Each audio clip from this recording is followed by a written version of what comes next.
people have been killed in a blast in northwestern Pakistan near the border with the first major bombing in over a decade in an area that was once a battle of the Tehrik-e-Taliban. The government to the Swati. This comes as talks between the TTP and the government villages. The Tehrik-e-Taliban Pakistan claimed responsibility. According to the Inter-Services Public Relations, Pakistan Army troops responded in a befitting manner.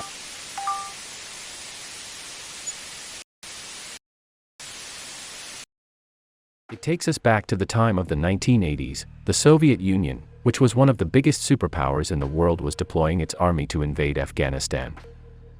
The goal of the Soviet Union was to take over the land from the Afghans, and Pakistan knew the political influence of that can be very dangerous for Pakistan's existence.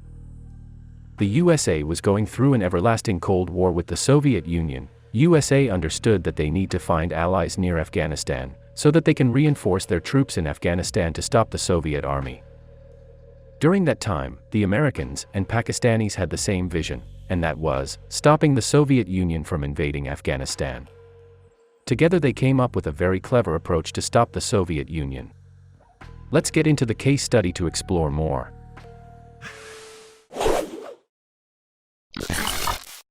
The idea of the USA and Pakistan was to send the local mujahideen with weapons and money instead of sending US soldiers. American president imposed this move because of a few reasons. Firstly, paying the mujahideen fighters was a very cheap option, compared to sending the American army for stopping the Russians in Afghanistan. Secondly, if America sends its army and American soldiers die on the battlefield, the people of America will blame the government for this action. But for the death of mujahideen fighters, America will not be blamed by the people.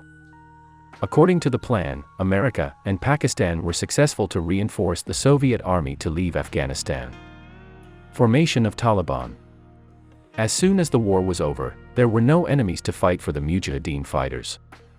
Warriors that were privileged by America and Pakistan had been left with ammunition and firepower after the war was over. With such power, negativity started to arrive, and Afghanistan started to become an open ground for different terror organizations under the name Taliban. There were different groups associated with the Taliban, and their goal was to strengthen the rights of Muslims through terror activities. Although it was not the proper way of preaching Islam, according to the Islamic scholars. But Taliban and its subgroups started to engage in various criminal activities throughout the world. As a consequence, a massive disaster happened in 2001. A group named Al-Qaeda carried out a terrorist attack in the USA, and you know it as the incident of 9/11. The USA government did not stand back since the attack, and sent military troops to invade the Taliban groups in Afghanistan. George W. Bush was the US president who carried out the orders of invading the Taliban for the American military. Their aim was to cripple the Taliban by destroying their camps and training grounds and standing beside the Afghan people. The operation of America lasted for long 21 years, but the results of it were nothing but failure. This was costed USA around $1.3 trillion, and Americans could not achieve anything, even though they spent such an enormous amount of money. All of a sudden, the USA withdrew all the American troops from Afghanistan on August 31, 2021. The troops left military equipment worth $7 billion in Afghanistan while leaving. With the departure of American soldiers, Taliban groups formed their own government to rule in Afghanistan. Although the Afghani people did not support the Taliban and their formation of government, they had no other option rather than being silent. Pashtun borderline and conflict between Taliban and Pakistan. Over the years, Taliban became a lot more powerful and started to generate revenue from different materials. And the biggest source of revenue for the Taliban is opium, which is one of the most addictive drugs in the world. It is said that Afghanistan is the biggest supplier of opium in the world, and as per the reports, by 2018, Taliban started to generate $1.5 billion through opium per year. One of the biggest benefits Pakistan got through this is the transportation of Afghan products. Afghanistan borders are surrounded by lands, and they have no seaports. Because of that, Taliban had to pay huge transportation charges to Pakistan for using the Karachi port for transporting their goods. Although Pakistan has been supporting and aiding the Taliban since the beginning, there are some Pakistanis who do not support the affiliation of Pakistan with the Taliban. During the time of war, Pakistan got largely benefited through the US supplies as well, because the USA used Pakistan borders for entering Afghanistan during the phase of the war. Overall, Pakistan was getting benefited from both the Taliban and Americans during that time. As soon as the war ended, Pakistan was more on the side of the Taliban. Even the Prime Minister of Pakistan, Imran Khan, praised the Taliban, saying that they broke the chains of slavery.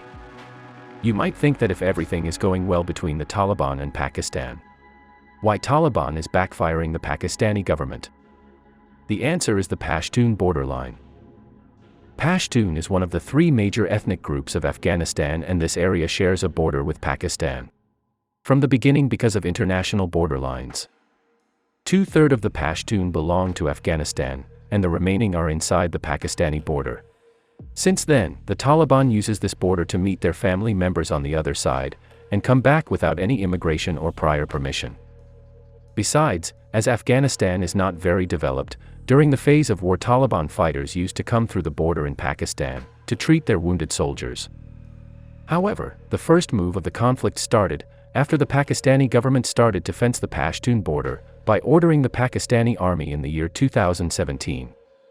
Taliban groups did not have any options to meet their Pashtun family members in Pakistan.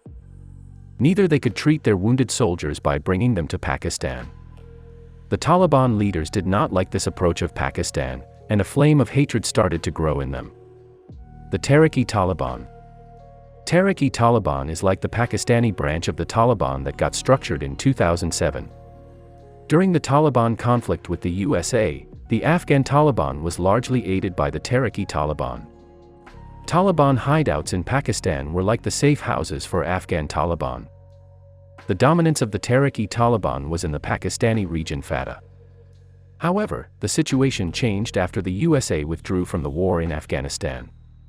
Pakistan started to enforce the Tehrik-e Taliban to leave the Fata region and gain access to it through the army. But they believed it was their land, and assaulted the Pakistani government. The main source of power for Tehrik-e Taliban is the entire Afghani state and terrorist groups inside it, and they started to help their brothers on the other side of the border. With the help of Afghanistan, Tehrik-e Taliban started to bomb different states of Pakistan.